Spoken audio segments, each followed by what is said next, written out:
시청자 여러분 안녕하십니까? 금요일 뉴스온 시작하겠습니다. 네, 날씨부터 알아보겠습니다. 서울 등 수도권은 대체로 맑지만 찬바람이 강하게 불고 있습니다. 반면 충청과 호남, 제주도를 중심으로는 여전히 강한 눈이 집중되고 있는데요. 현장 연결해서 자세한 날씨 들어보겠습니다. 자, 윤수빈 캐스터. 네, 여의도 수산계류장에 나와 있습니다. 네, 바람이 많이 부는 것 같은데요. 계속되는 한파에 한강물도 얼었다고요. 네, 맞습니다. 매서운 한파의 기세가 꺾일 줄을 모릅니다. 아직 한강이 얼었다고 공식적으로 인정된 건 아니지만 이곳 수산계류장은 정박 중인 배들 주변으로 한강 곳곳이 이렇게 얼어 있는 걸 볼 수가 있습니다. 주말인 내일도 영하 10도를 밑도는 강추위는 계속됩니다. 감기 등 호흡기 질환에 걸리지 않도록 보온에 그 어느 때보다도 신경을 써주셔야겠습니다. 현재 서울 등 수도권 지역은 대체로 맑은 하늘이 드러나 있습니다. 반면 충청과 호남, 제주도를 중심으로는 여전히 강한 눈구름대가 분포하고 있는데요. 이에 따라 전주와 고창 등 전북 서부에는 대설경보가, 그 밖에 호남과 충남, 경남 서부와 제주도에는 대설주의보가 발령 중입니다. 앞으로 제주 산간에 많게는 30cm 이상, 호남에는 최고 25cm 이상의 폭설이 더 쏟아지겠고요. 충청에도 최고 10cm 이상의 많은 눈이 내리겠습니다. 현재 중부와 전북, 경북을 중심으로 한파특보가 발령 중인 가운데 또 한 차례 강한 한기가 남하하겠습니다. 내일 서울 아침 기온 영하 13도, 춘천 영하 16도, 대구는 영하 10도까지 곤두박질하겠고요. 한낮에도 찬바람이 강하게 불면서 대부분 영하권을 보이겠습니다. 내일 서울 낮 기온 영하 3도, 안동 영하 2도, 전주는 영하 1도에 그치겠습니다. 눈은 주말인 내일 새벽 충청 지방부터 점차 그치겠지만 호남 서해안과 제주도는 모레까지 이어지는 곳이 있겠고요. 한파는 다음 주 초까지 계속될 전망입니다. 강추위 속에 곳곳으로 눈이 쌓이면서 빙판길이 만들어진 곳이 많습니다. 도로가 무척 미끄러우니까요. 보행자와 운전자 모두 교통 안전에 각별히 유의해 주시기 바랍니다. 지금까지 YTN 윤수빈입니다.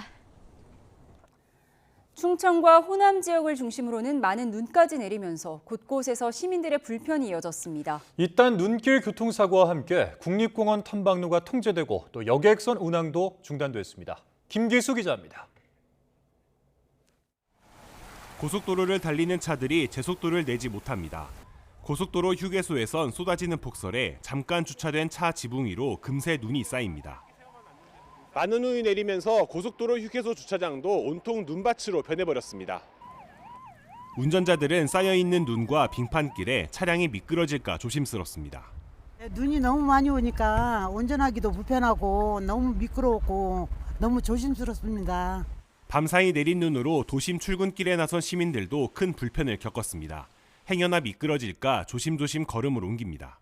버스 타고 환승하고 또 해야 되니까 발도 미끄럽고 그래서 좀 불편한 것 같아요. 택시도 잡기도 힘들고 그랬어요. 충청과 호남 지역을 중심으로 내린 많은 눈에 사고도 잇따랐습니다. 오전 7시쯤 전북 군산에 있는 한 교차로에서 회사 통근버스와 화물 차량이 부딪혔습니다. 이 사고로 버스 탑승자 1명이 다쳐 병원으로 옮겨졌습니다. 오전 8시 반쯤에는 충남 당진시 서해안고속도로 당진분기점 인근에서 1톤 화물차가 눈길에 미끄러지면서 뒤따르던 12톤 화물차와 추돌했습니다. 이 사고로 1톤 화물차 70대 운전자가 병원으로 옮겨졌지만 끝내 숨졌습니다. 앞선 새벽 5시 반쯤에는 충북 음성군 감곡면 중부내륙고속도로에서 차량을 운반하던 화물차가 눈길에 미끄러져 1, 2차로와 갓길을 모두 막아섰습니다. 이 사고로 양평방향 차량 운행이 한때 통제되기도 했습니다. 폭설에 강한 바람까지 불면서 북한산과 지리산 등 국립공원 출입이 통제됐고 전국에서 50여 개가 넘는 항로에 여객선 운항도 중단됐습니다. 강한 눈보라를 동반한 기상악화로 전북 지역 전 해상이 기상특보가 내려져 있고 이로 인해서 군산항에서 출발하는 4개 항로 4개 선박이 모두 통제된 상태입니다. 충북 충주에선 눈이 쌓이면서 언덕 고갯길이 차단되는 등 전국에서 20곳이 넘는 도로가 통제되기도 했습니다. YTN 김기수입니다. 폭설의 여파로 수도권 곳곳에서는 교통사고가 잇따랐습니다. 여기에 지하철까지 지연되면서 눈길을 피해 대중교통을 이용하려던 시민들도 큰 불편을 겪었습니다. 신규혜 기자가 전해드립니다. 눈이 잔뜩 쌓여 앞이 보이지 않는 도로 한편에 트레일러 차량이 쓰러져 있습니다. 눈길에 미끄러지며 사고가 났는데 사고 충격으로 운전석과 화물칸이 분리됐습니다. 이 사고로 50대로 추정되는 운전자가 심정지 상태로 병원으로 옮겨졌습니다. 도로 한가운데에 덤프트럭 한 대가 넘어져 있고 양옆에 사고를 수습하기 위한 특수 차량이 서 있습니다. 다행히 다친 사람은 없었지만 폭설과 사고 여파로 차들은 거북이 걸음을 해야 했습니다. 다치신 분 없고 운전 미숙이죠, 운전 미숙. 눈길을 피해 지하철을 이용하려던 시민들도 불편을 겪었습니다. 서울 지하철 9호선 당산역 부근 선로에서 신호 이상이 발생해 종합운동장역 방면 열차들이 지연 운행됐습니다. 30분 정도 지연된 거 됐고요. 원래는 지금 이 시간이면 사무실에 들어가 있어야 되는 시간인데 한참 늦었습니다. 폭설 뒤에는 한파가 이어지면서 시민 불편은 한동안 계속될 것으로 보입니다. YTN 신기입니다.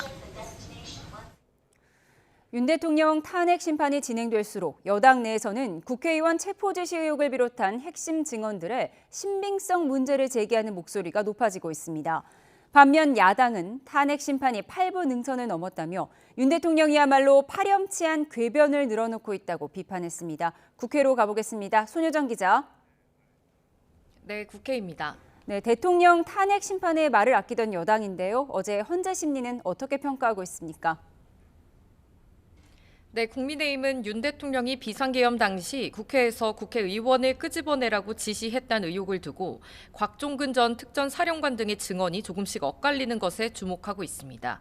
계엄 해제 표결을 저지했느냐가 중요한 쟁점인데 증언이 조금씩 바뀌면서 신빙성이 떨어진다는 겁니다. 김기현 의원은 자신의 SNS에 현재 심판정과 국회 국조특위 등을 통해 핵심 증인의 주장이 논리적으로 모순투성이라는 게 밝혀졌다고 적었고 유영아 의원도 오염된 기억으로 인한 사실 왜곡은 치명적인 판단 오류를 만들어낸다는 것이 새삼 확인됐다고 주장했습니다. 오늘 오전 윤 대통령을 접견한 윤상현 의원도 헌재에 나가보니 비상계엄 당시 상황이 곡해돼 있었다며 헌재에 나간 게 잘한 결정이라는 대통령의 이야기를 전했습니다. 다만 여당 내에서도 탄핵 심판의 낙관론을 경계해야 한다는 목소리도 나오고 있습니다. 한 비윤계 의원은 YTN에 요원이냐 인원이냐는 발언 공방은 숲이 아니라 나무 하나만 바라보는 것이라며 대통령이 적극적으로 자신의 혐의를 부인하는 모습은 중도층에게 부정적으로 다가갈 것이라고 지적했습니다. 네, 반면 민주당은 비판을 쏟아내고 있죠. 네, 민주당은 윤 대통령이 탄핵 심판 과정에서도 책임을 피하고 파렴치한 궤변을 늘어놓았다고 비난했습니다. 곽종근 전 사령관과 홍장원 전 국정원 1차장의 증언으로 탄핵 공작이 시작됐다는 윤 대통령 발언을 특히 강하게 비판했습니다. 탄핵을 자초한 건 위헌 위법한 계엄을 벌인 윤 대통령 자신이라며 아무리 발버둥 쳐도 진실을 가릴 수 없다고 날을 세웠습니다. 고민정 의원은 MBC 라디오 인터뷰에서 탄핵 공작과 같은 윤 대통령의 발언을 무겁게 평가하고 고민할 필요가 있는지 의문이라며 이미 정상의 범주를 넘어섰다고 비난했습니다. 오늘 여당 의원과의 접견에서 나온 윤 대통령 메시지를 두고도 내란 혐의가 밝혀지자 공작과 카르텔이라는 음모론을 펼치며 극우 지지자들을 선동하는 것이라고 깎아내렸습니다. 곽종근 전 사령관의 증언에는 여당과는 정반대로 큰 의미가 있다고 평가했는데요. 박범계 의원은 탄핵 심판에선 계엄 선포와 포고령, 국회와 중앙선관위 침탈 등이 쟁점인데 곽 전 사령관 증언으로서 8부 능선 정도까지 입증이 끝났다고 강조했습니다. 네, 이런 가운데 여야는 대왕거래 프로젝트 1차 시추 결과를 두고도 공방을 벌이고 있죠. 네, 동해 가스전에서 의미 있는 경제성이 발견되지 않았다는 1차 탐사 시추 결과가 나오자 야당은 대국민 사기극이라며 강하게 비판했습니다. 우리 인공지능 연구를 위해서 GPU 최소한 최고 사양이죠. 최고급 사양 3,000장을 살 수 있는 돈을 이 대왕 사기 그 시추 한 번 하는데 다 틀어넣은 겁니다. 윤 대통령이 대왕고래 사업 예산 삭감을 계엄 선포 명분의 하나로 내세웠던 것을 언급하며 정부 여당의 사과를 촉구하는 목소리도 이어졌습니다. 반면 국민의힘은 첫 술에 배부를 수 없다며 시추 한 번으로 실패를 단정할 수 없다고 반박했습니다. 한번 이게 시출해봤는데 바로 나오고 그러면 그거 뭐 산유국 안 되는 나라가 어디 있겠습니까? 자원과 관련된 부분은 좀 긴 숨을 보고 봐야지 해야지. 당장 한 번 했는데 뭐가 안 된다고 그게 그냥 바로 이게 비판하고 그러는 거는 적절하지는 않다고 봅니다. 야당을 향해선 정쟁 대신 추가 탐사를 위한 예산 확보에 초당적으로 협조해달라고 촉구했습니다. 지금까지 국회에서 YTN 손효정입니다. 여야 상황 알아봤는데요. 윤석열 대통령 측은 국회의원을 끌어내라는 지시 여부와 관련해 곽종근 전 육군 특수전 사령관의 진술이 계속 바뀌었다는 점을 강조하고 있습니다. 반면 국회 측은 전반적인 탄핵 소추 내용은 증명됐다고 평가했는데 앞으로 헌재에서 진실 공방이 이어질 걸로 보입니다. 현장에 취재 기자 나가 있습니다. 차정윤 기자. 네, 헌법재판소에 나와 있습니다. 네, 의원이냐 인원이냐. 대통령 측은 곽종근 전 사령관의 진술을 다시 짚고 넘어가야 한다. 이런 입장이죠. 네, 그렇습니다. 윤 대통령 변호인단은 기자들에게 곽종근 전 특수전 사령관이 진술한 내용에 대한 입장을 냈습니다. 곽 전 사령관이 윤 대통령으로부터 들은 내용은 인원을 끌어내라는 지시였다는 겁니다. 그 인원이라는 말을 곽 전 사령관이 국회의원으로 이해한 거라고 거듭 강조했는데요. 곽 전 사령관은 어제 정영식 재판관의 질문에도 윤 대통령으로부터 국회의원이란 단어를 직접 들은 것은 아니라고 답했습니다. 그러나 국회 측이 국회의원을 끌어내라고 한 게 맞느냐는 질문엔 또 그렇다고 답하면서 혼선이 빚어졌습니다. 상황을 고려할 땐 그렇게 이해할 수밖에 없었다는 건데요. 윤 대통령도 인원이라는 단어를 쓴 적이 없다고 주장하면서 곽 전 사령관의 표현이 달라지고 있는 점을 직접 문제 삼기도 했습니다. 네, 증언에 대해서 문제를 제기한 만큼 헌재에서 계속 진실 공방이 커질 것 같습니다. 네, 이에 대해 국회 측은 곽 전 사령관의 증언에 대해 신빙성이 흔들릴 여지가 거의 없다는 입장입니다. 국회 측 대리인인 장순욱 변호사는 표현이 구체적으로 뭐가 됐든 곽 전 사령관이 사태 초기부터 해온 말이 있다고 설명했는데요. 탄핵 소추단인 민주당 최기상 의원도 곽 전 사령관이 의결 정족수가 안 채워진 것 같다. 그리고 끄집어내라고 들었다 등 중요한 내용은 분명히 증언했다면서 탄핵 소추 사유 증명이 충분히 이루어졌다고 평가했습니다. 네, 결국 헌재의 증인신문에서는 사실관계 확인이 어려워졌는데 형사재판에서 다퉈야 할 부분이 많아지겠어요? 네, 곽종근 전 사령관뿐만 아니라 앞서 증인으로 참석했던 이진우 전 수도방위 사령관과 여인영 전 방첩사령관 등에 대한 사실관계 확인이 필요합니다. 이 전 사령관과 여 전 사령관은 지난 변론기일에서 윤 대통령의 지시와 관련된 대부분의 질문에 답변을 거부했죠. 검찰은 이 전 사령관이 윤 대통령의 국회 진입 지시 내용이 담긴 차량의 블랙박스 기록을 수행장교에게 삭제하라고 했다는 진술을 확보한 것으로 파악됐습니다. 또 여인영 전 방첩사령관에 대해서도 주요 정치권 인사 체포조와 관련된 증거를 없애라고 한 정황을 포착했는데요. 김용현 전 국방부 장관도 포고령을 작성한 노트북을 파기하라고 지시를 내렸던 것으로 알려졌죠. 따라서 앞으로 있을 형사재판에서 전반적인 비상계엄 혐의가 드러날 것으로 보입니다. 네, 다음 주 헌법재판소 일정도 살펴보겠습니다. 다음 탄핵심판 변론기일이 화요일에 이어지는 거죠? 네, 그렇습니다. 다음 주 화요일 7차 변론기일에는 신원식 국가안보실장과 이상민 전 행안부 장관, 백종욱 국정원 전 3차장, 그리고 김용빈 중앙선거관리위원회 사무총장이 차례대로 증인석에 앉습니다. 신원식 실장의 경우 국회와 대통령 측, 양측 모두 증인으로 신청한 인물입니다. 중앙선관위 점거와 비상계엄 선포 과정 등에 대한 신문이 있을 것으로 보입니다. 현재까지 잡혀있는 변론 일정은 오는 13일 8차 변론까지입니다. 이날 변론이 종결될지 아니면 추가로 변론 기일이 더 지정될지에 대해서 헌재 관계자는 현재로서는 알 수 없고 재판부로부터 따로 전달받은 사안은 없다고 답했습니다. 지금까지 헌법재판소에서 YTN 차정훈입니다. 1심과 2심에서 연달아 무죄가 선고됐던 이재용 삼성전자 회장의 회계부정 의혹 사건의 상고 여부를 심의하는 외부위원회가 열렸습니다. 검찰은 조만간 이 회장에 대한 대법원 상고 여부를 결정할 방침입니다. 취재기자 연결해서 자세한 내용 들어보겠습니다. 자, 신지원 기자, 오늘 외부심의위원회 어떻게 진행이 됐습니까? 네, 이재용 삼성전자 회장의 부당 합병과 회계부정 사건에 대한 형사 상고심의위원회는 오늘 오전 10시 열렸습니다. 서울 고등검찰청에서 약 1시간 반 동안 비공개로 진행됐는데요. 회의에는 이 사건 공소 유지를 담당하는 서울중앙지검 검사 등 4명이 직접 출석해 상고 필요성을 설명한 것으로 전해졌습니다. 심의위는 변호사와 교수 등 외부 전문가들이 출석한 가운데 과반수로 의견을 개진하는데요.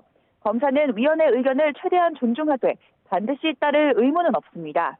이 회장에 대해 검찰이 대법원에 상고를 제기할 수 있는 건 오는 10일까지인데요.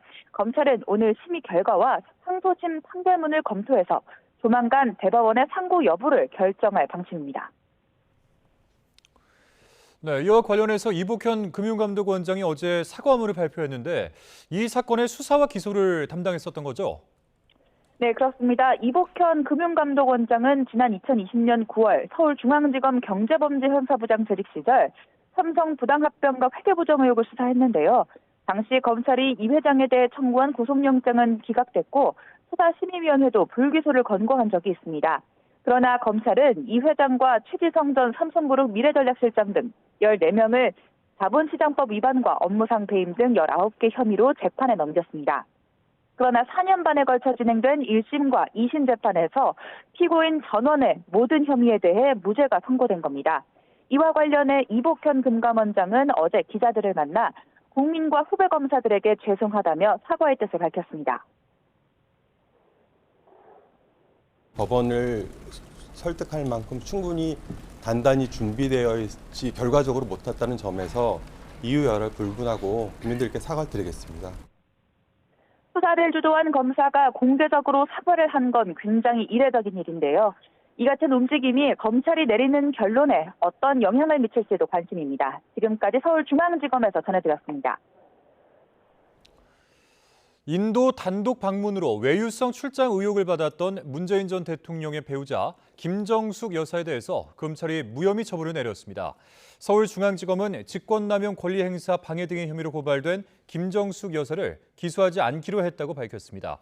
검찰 수사 결과 인도 측의 요청에 따라 대표단이 꾸려졌고 전용기 사용도 법리 검토와 공군 본부 승인 등 절차를 거친 것으로 파악됐습니다. 3억 9천억 원 예비비 편성은 기재부 검토와 국무회의 의결, 대통령 재가까지 관련 절차가 제대로 지켜진 것으로 확인됐습니다. 네, 다음 소식입니다. 해뜰 날과 네 박자, 그리고 차표 한 장 등 수많은 트로트 명곡을 남겼던 가수 송대관 씨가 별세했습니다. 고인은 1990년대 이후 발라드와 댄스 음악에 밀려난 트로트의 명맥을 지켰다는 평가를 받습니다. 자, 취재기자 연결해 보겠습니다. 박순표 기자. 네, 문화산업부입니다. 네, 트로트 가수 이 송대관 씨가 갑작스럽게 별세를 했군요. 네, 그렇습니다. 해뜰 날, 네 박자 등으로 큰 인기를 누렸던 트로트 가수 송대관 씨가 별세했습니다. 향년 79세입니다.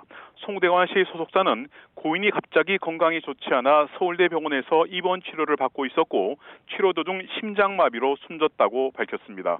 평소에 특별한 지병이 있었던 것은 아니라고 덧붙였습니다. KBS 가요무대 제작진도 다음 주 출연이 예정돼 있었는데 컨디션 난조로 출연이 미뤄졌다고 설명했습니다. 전북 정읍에서 태어난 고 송대관 씨는 1967년 인정 많은 아저씨로 데뷔했고 1975년 해뜰 날이 큰 인기를 얻으면서 그해 가수왕에 올랐습니다. 이후 미국으로 건너가 잠시 가수 활동을 중단하기도 했습니다. 다시 80년대 후반 돌아와 1989년 혼자랍니다를 발표하며 재기에 성공했습니다. 이후 1989년 정 때문에 차표 한 장, 큰 소리 뻥뻥, 고향이 남쪽이랬지, 네 박자, 유행가 등을 연이어 히트시키며 제2의 전성기를 맞았습니다. 현철, 태진아, 서른도 등과 함께 트로트 4대 천왕으로 불리기도 했습니다. 특히 고인은 트로트가 발라드나 댄스 음악에 밀려나 있던 1990년대 이후 2000년대까지 꾸준히 활동하며 트로트의 명맥을 지켜왔습니다. 때문에 현재 임영웅, 장민호 등으로 대표되는 제2의 트로트 전성시대를 여는 밑바탕이 됐다는 평가입니다. 2008년에는 가수협회장을 맡아 가수들의 권익보호에 앞장서기도 했습니다. 고인의 빈소는 대학로에 있는 서울대학교 병원에 마련됐습니다. 지금까지 문화산업부에서 YTN 박순표입니다.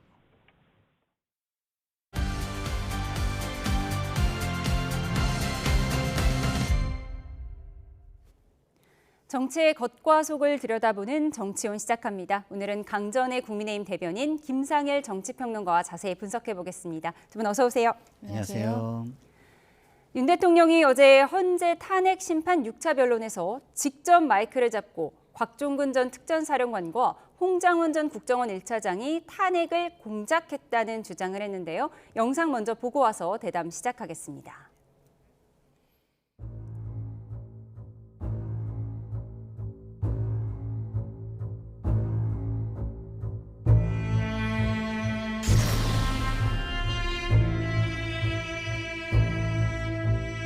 데리고 나오라고 지시한 대상이 국회의사당 안에 있는 국회의원들 맞죠?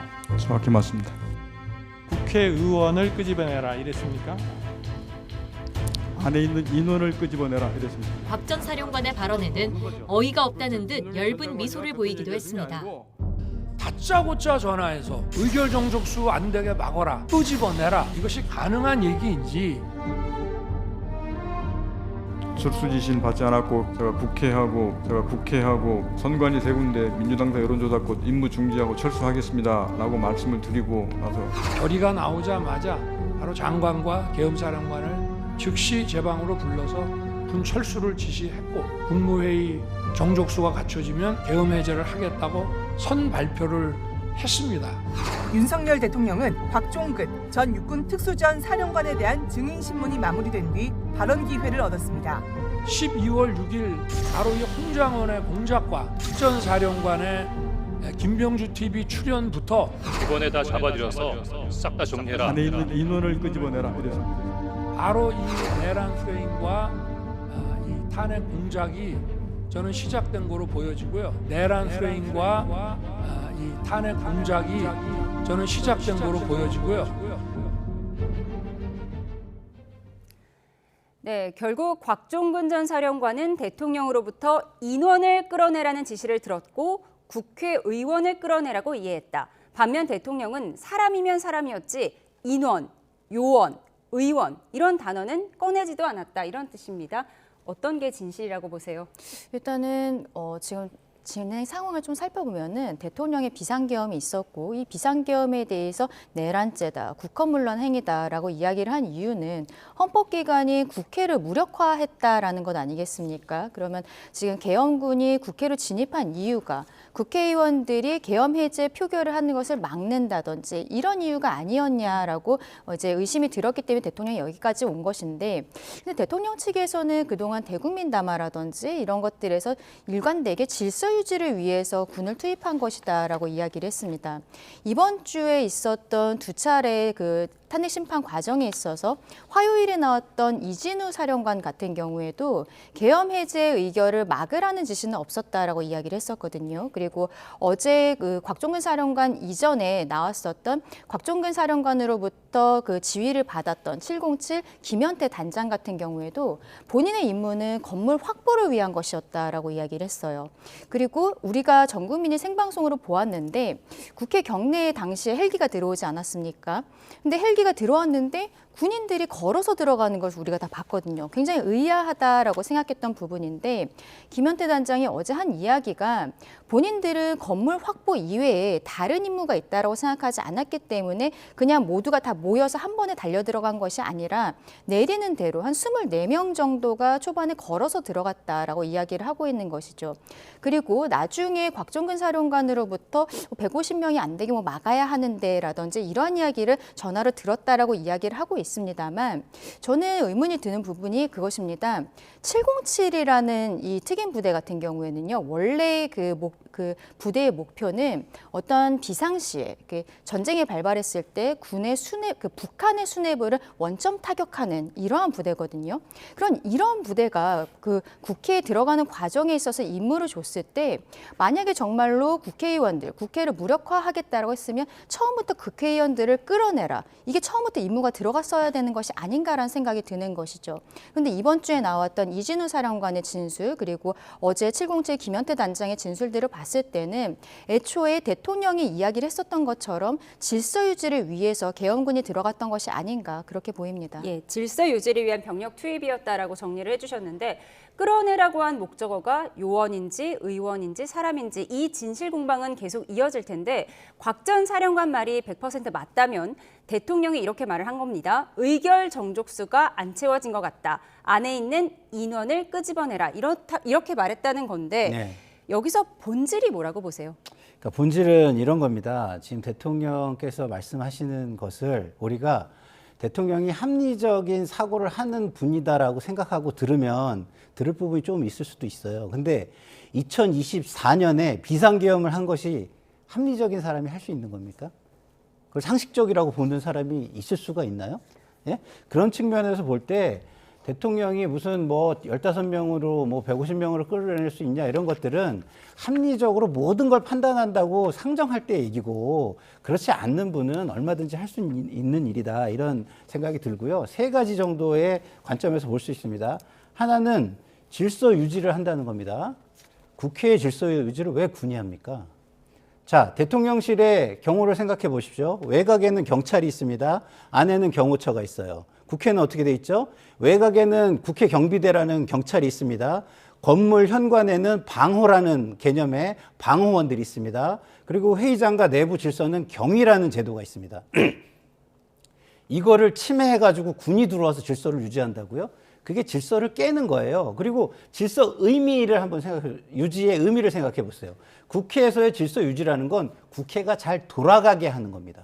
국회가 잘 돌아가게 하기 위한 수단으로 군이 들어왔다고 생각할 수가 있습니까? 말이 안 된다 이런 말씀을 드리고 싶고요. 두 번째는 자 끌어내라라는 표현을 보십시오. 이건 끌어내라는 건 강제적인 겁니다.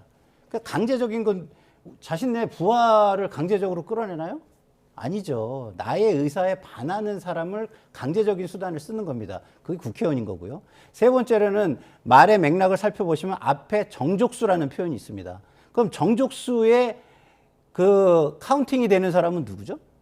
국회의원이에요. 정족수가 안 된 것 같으니까 인원을 끌어내라. 그럼 정족수에 해당하는 인원을 의미하는 것이고 그것은 국회의원이죠. 의결 정족수라는 단어가 등장했던 만큼 국회의원을 의미하는 거일 수밖에 없다라고 분석을 해주셨는데 윤 대통령은 어제 직접 마이크를 잡고 홍장원 전 국정원 차장과 곽종근 전 사령관으로부터 내란 프레임이 시작됐다 이런 발언을 했습니다. 그러면서 사진 한 장을 문제 삼기도 했습니다. 박범계 의원이 어제 증인으로 나왔던 곽종근 전 사령관과 김현태 단장을 만나는 사진인데요. 영상이 준비되면 보여주시죠. 네, 이 사진인데요. 네, 대변인님 이 사진 좀 설명해 주실까요? 일단은 박범계 의원이 곽종근 사령관과 모종의 관계가 있는 것이 아니냐라는 최근에 좀 의혹들이 있고 거기에 대한 이야기를 하는 것으로 보입니다. 곽종근 사령관이 어제 이야기한 내용에 있어서 그 전에 있었던 이야기들을 좀 말씀드려야 될 것 같은데 처음에 비상계엄 이후에 곽종근 사령관은 김병주 의원이 하고 있는 유튜브에 출연을 합니다. 그때 초반에 그 당시 비상계엄 상황을 설명을 하면서 요원이라는 단어를 썼어요. 초반에는. 그런데 나중에 국회의원 아닙니까? 라고 민주당 측에서 물어보니까 의원이라는 형태로 말이 바뀌는 부분들이 있었던 것이죠.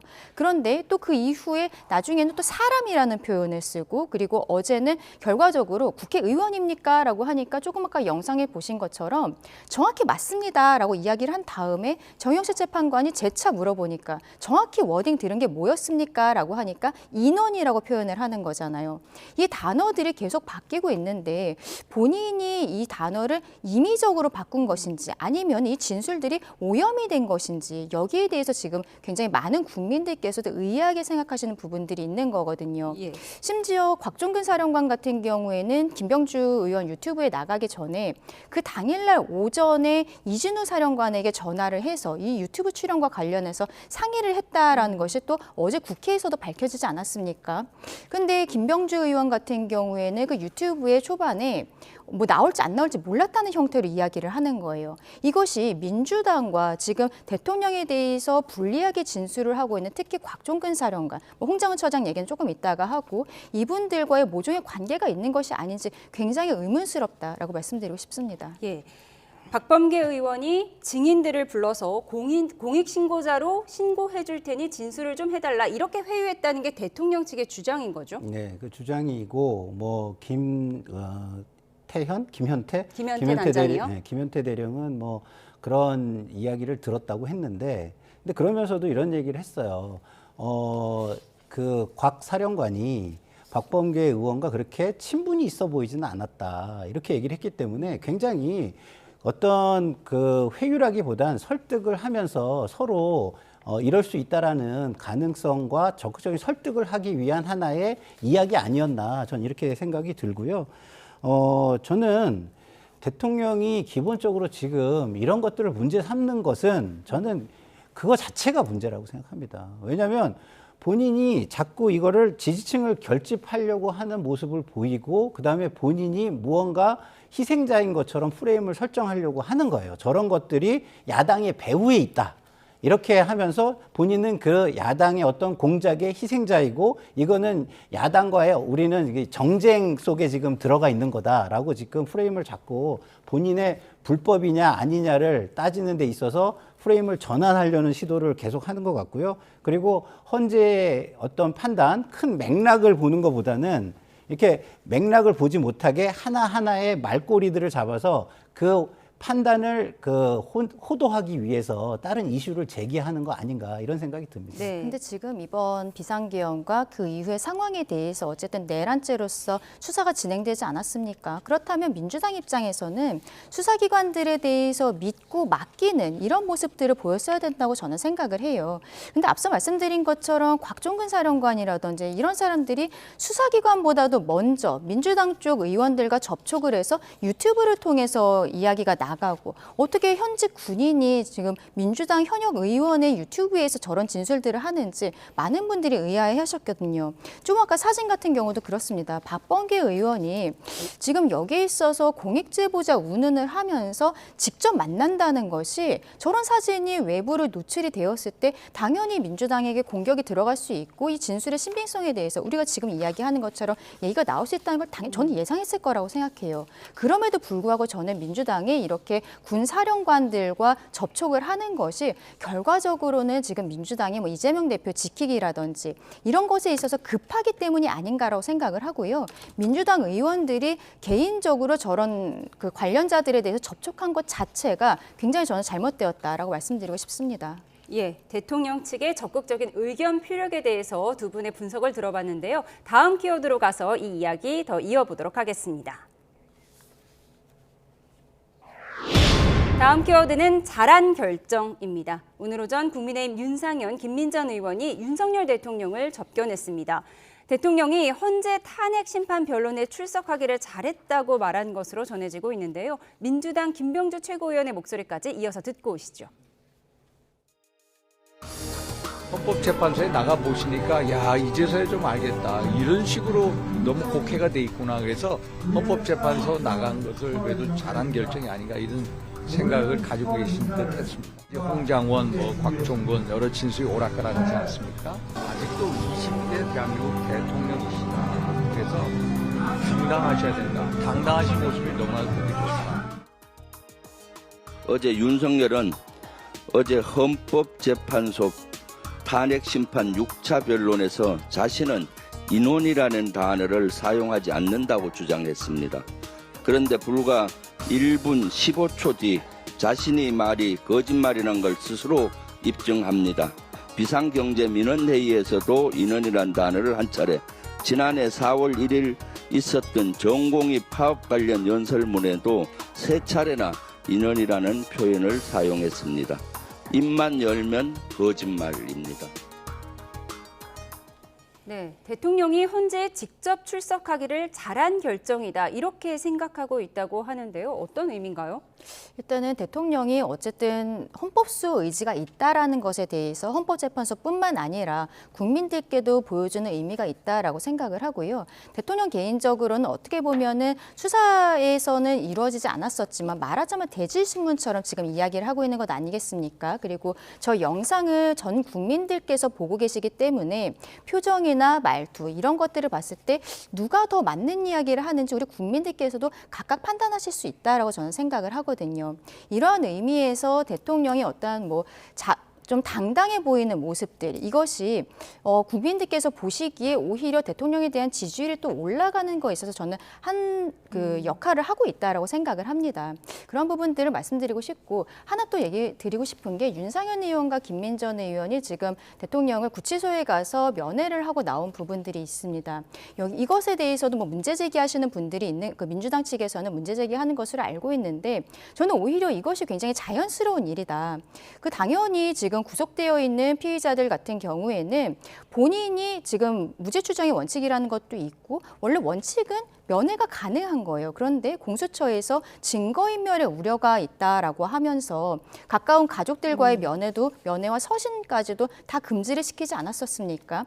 그것이 문제가 됐기 때문에 오히려 지금처럼 자연스러운 면회가 더 언론에 크게 보도되고 있는 것이 아닌가라고 생각합니다. 네, 대통령은 헌재에 직접 출석해서 적극적으로 의견을 피력한 이 부분에 대해서 상당히 만족하고 있다고 봐야 할까요? 예, 저는 그런 것 같습니다. 근데 방어를 해야 되는 방어자 입장에서 적극적으로 본인의 방어를 위해서 무엇을 하는 걸 비난하기는 저는 어렵다고 봐요. 그렇지만 국민의 한 사람으로서는 굉장히 아쉬운 게 뭐냐. 지금 국가와 국민이 굉장히 어렵고 국가가 거의 두 쪽으로 지금 갈라져서 싸울 것 같은 그런 양상입니다. 근데 그거를 대통령이 나가서 발언하시면서 더 부추기고 있는 것인지 아닌지 이런 판단은 지도자로서 좀 해보셔야 되는 거 아닌가요?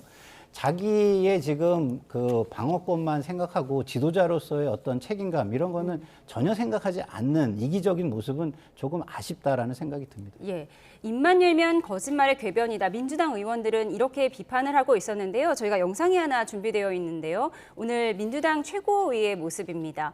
어제 대통령이 본인은 인원이라는 표현을 잘 쓰지 않는다라고 했는데 헌재에서 주장을 피력하는 과정에서 인원이라는 표현을 여러 번 썼다는 겁니다. 이 영상을 좀 설명해 주시죠. 그러니까 대통령이 곽종근 사령관을 비판하면서 본인은 인원이라는 말 자체를 쓰지 않는다 이렇게 얘기를 해요. 사람에 대해서. 그런데 그 이후에 7층의 인원들, 불필요한 인원들 이러면서 인원이라는 말을 반복적으로 씁니다. 그러니까 이제 사람들이 볼 때는 인원이란 말을 안 쓴다면서 바로 다음에 쓰네. 그러면서 굉장히 실소를 금할 수 없는 그런 상황이 연출이 되었습니다. 네, 대통령이 인원이라는 표현을 썼다. 이 이야기를 하면서 지금 민주당 의원 최고위에서 얘기가 나온 것인데요. 여당 내에서는 일부 증인들이 말이 바뀌고 있다. 그래서 증언의 신빙성에 문제가 있다. 이 부분을 계속 문제 삼고 있잖아요. 그렇습니다. 지금까지 언론에서 보도가 된 것이라든지 아니면 어떤 유튜브라든지 이런 데서 관련되어 있는 핵심 증인들이 했던 이야기들과 이번 주 화요일, 목요일에 나와서 한 이야기들이 일부 좀 달라진 것들이 있죠. 일부는 대통령에게 유리하게 진술이 된 부분들도 있고 또 일부는 그렇지 않은 부분들도 있습니다. 관련해서 저는 말씀드리고 싶은 것이 지금 이러한 상황에 있어서 헌법재판소가 과연 판단을 할 수 있는 것인가가 좀 의문이 있어요. 왜냐하면은 지금 관련되어 있는 사건들의 수사 기록들을 헌법재판소가 이미 다 가지고 있습니다. 윤석열 대통령 측에서는 수사 기록은 받으면 안 된다라고 주장을 했지만 헌재는 이미 다 받은 것이죠. 그런데 지금 나와서 이렇게 전혀 다른 형태의 이야기를 하는 것들을 보면은 이 수사 기록 자체도 제대로 수사가 되어 있는 것인가. 이진우 사령관 같은 경우에는 공소장에 있는 내용 중에 본인이 이야기하지 않은 내용들도 많이 있다. 이렇게 이야기를 하고 있거든요. 지금 헌법재판소법 51조에서는 동일한 사실관계로서 형사소송이 진행되고 있을 때는 탄핵 심판을 정지할 수 있다라는 재량 규정이 있습니다. 실제로 손중성 검사 같은 경우는 그 규정을 따라서 지금 탄핵 심판은 정지가 되어 있는 상황이거든요. 거거든요. 이렇게 해야 되는 것이 아닌가. 지금 검찰에서의 피신 조서도 재판에 있어서 피고인들이 부인을 하는 경우에는 그 조서를 쓸 수가 없습니다. 그러면 지금 이 증인으로 나온 사람들도 각각 본인이 이미 기소돼서 재판을 받고 있잖아요. 그럼 이 재판에서 본인들이 무엇이라고 이야기하는지 적어도 거기에 대해서 1심 판사가 이 각각의 피고인들의 증언들에 대해서 좀 판단을 한 것이 나와야 그것을 가지고서 헌재에서 결정을 할 수 있는 게 아닌가 싶은데 헌재에서의 탄핵 심판은 단심제입니다. 여기에서 제대로 판단을 못했을 때 돌아올 수 있는 게 없는 것이죠. 그런데 여인영 사령관이나 여러 사람들이 본인의 형사사건이 진행 중이기 때문에 증언할 수 없다라고 이야기를 하고 있어요. 저는 이러한 상황들을 봤을 때는 적어도 윤석열 대통령의 탄핵 심판이 관련자들의 형사사건 그리고 윤석열 대통령의 내란 사건에 있어서 형사사건이 1심이 끝날 때까지라도 좀 정지를 시켜야 되는 것이 아닌가라는 생각도 듭니다. 예.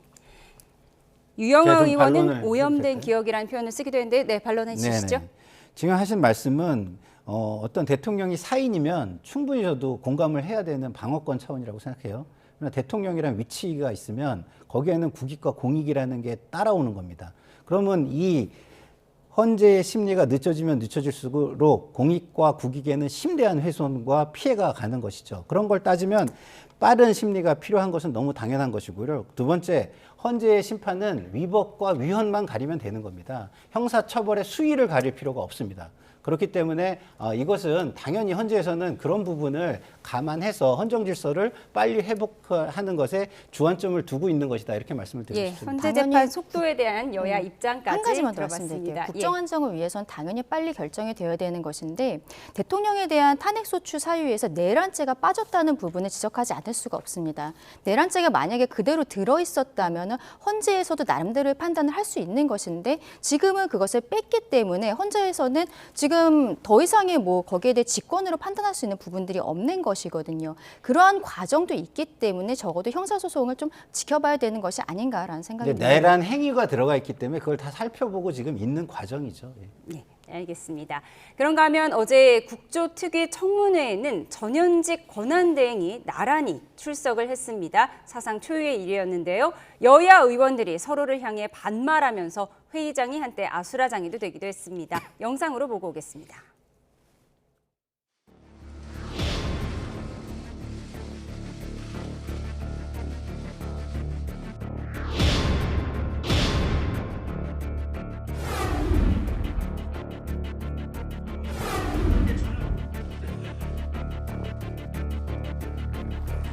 그 문건 어떻게 접어서 호주머니에 넣으셨습니까? 접은 상태에서 받았습니다. 어떻게 가로로 접었습니까? 세로로 접었습니까? 가로로 2번 정도 접혀 있고 가로가 한 번 더 접혀 두 번 있었습니다. 접혔다 이거죠? 또 한 번 접혀 있었습니다. 한 번 더 접혔어요? 네, 그렇습니다. 그러면은 이거를 저는 그 당시에 쪽지로 인식을 했습니다. 말씀드립니다. 그러니까 제출한 상태에서 이렇게 접혀진 흔적이 없어요.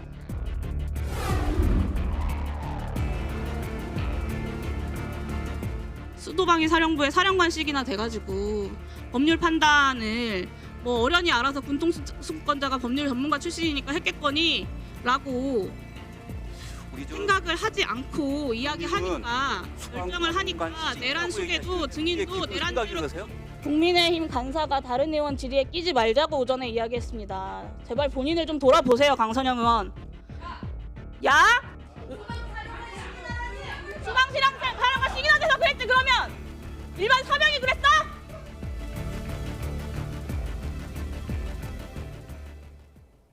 예, 방금 들어온 소식이 있어서 먼저 전해드리겠습니다. 전북 지역에 지금 많은 눈이 내리고 있는데요. 순천 완주고속도로에서 차량 수십 대가 추돌하는 사고가 났습니다. 지금 화면을 보고 계신데요. 전북 소방본부에 따르면 오늘 낮 3시쯤에 순천 완주고속도로 하행선 59km 지점에서 차량 30여 대가 추돌하는 신고가 접수됐습니다. 지금 차량이 여러 대 추돌한 모습을 보고 계신데요. 사고 신고를 받은 소방당국은 구급차를 현재에 급파했는데 현재까지 중상이 1명, 경상이 10명가량으로 전해지고 있습니다. 네, 다시 한번 전해드리겠습니다. 지금 서울과 수도권에 아침에 눈이 그쳤지만 충청과 호남 지방에는 여전히 많은 눈이 내리고 있습니다. 전북 남원 지역에 대설주의보가 내려진 상황이고요. 지금 눈길이 상당히 얼어붙은 모습을 보고 계십니다. 이 시각 순천 완주선 남원 분기점의 모습인데 상하행선을 구분하기조차 좀 어려운 상황입니다. 상당히 혼란스러운 상황인데요. 현재 서해에서 발달한 강한 눈구름이 남쪽으로 향하면서 충청과 호남, 제주 지역을 통과하고 있고요. 내일까지 충청 지방은 15cm 이상, 호남 지방은 최고 25cm 이상, 제주 산지는 모레까지 최고 30cm의 많은 눈이 예상되는 상황인데요. 전북 남원에도 대설주의보가 내려져 있고요. 지금 차량 30여 대가 추돌을 했습니다. 지금 차량이 굉장히 여러 대 엉켜 있는 모습이 보이죠. 트럭과 화물차도 여러 대 모여 있는 것으로 보입니다. 현재까지 중상이 1명, 경상이 10명가량으로 전해지고 있습니다. 지금 상하행선 구분이 어려울 정도로 상당히 혼잡한 모습을 보이고 있는데요. 이 시각 순천 완주선 남원 분기점의 모습입니다. 지금 현재 충청과 남원 지역 이쪽에 눈이 많이 내리고 있고 기온도 상당히 낮아서 눈길이 얼어붙은 모습이고요. 화면 왼쪽으로 보시면 지금 급히 제설 작업이 이루어지고 있습니다. 그리고 화면 오른쪽으로는 차량이 여러 대 엉켜 있는 모습이 보입니다. 다시 한번 전해드리겠습니다. 전북 지역에 많은 눈이 내리고 있는데요. 순천 완주 고속도로에서 차량 수십 대가 추돌하는 사고가 났습니다. 지금 현재 알려진 바로는 차량 30여 대가 추돌했다. 이렇게 신고가 접수되고 있고요. 이 가운데 중상자가 1명, 경상자가 10여 명 발생했다는 속보까지 전해드렸습니다. 관련해서 더 자세한 소식이 들어오면 다시 한번 전해드리도록 하겠습니다. 네, 앞서 청문회 영상을 보고 오셨습니다. 사상 초유로 전현직 대통령 권한대행이 출석을 했는데 대한민국 서열 2, 3위잖아요. 근데 지금은 서열 순위를 좀 가늠하기가 어려운 상황이에요. 그렇죠. 지금 최상목 권한대행이 오히려 한덕수 국무총리 전 권한대행보다 더 상석에 앉고 선서를 하는 모습들을 보면서 참 지금 대한민국의 역사의 한 현장이기는 하지만 굉장히 슬프다라는 생각을 많은 국민들께서 하셨던 것으로 보입니다. 근데 저는 어제 국조특위에 있어서 좀 아쉬운 부분을 말씀드리자면 민주당 측에서 어쨌든 강행을 한 국조특위인데 어제 나온 이야기 중에 새로운 것이 있었나?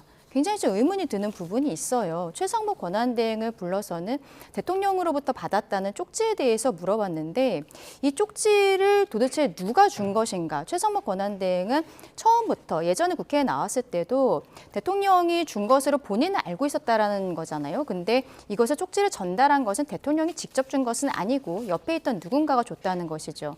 그리고 그 이후에 김용현 전 장관 같은 경우에는 쪽지를 본인이 작성을 했고 근데 본인은 회의장에서 나와야 했기 때문에 다른 사람에게 최상목 당시 기재부 장관에게 쪽지를 전달했다라고 이야기를 했습니다.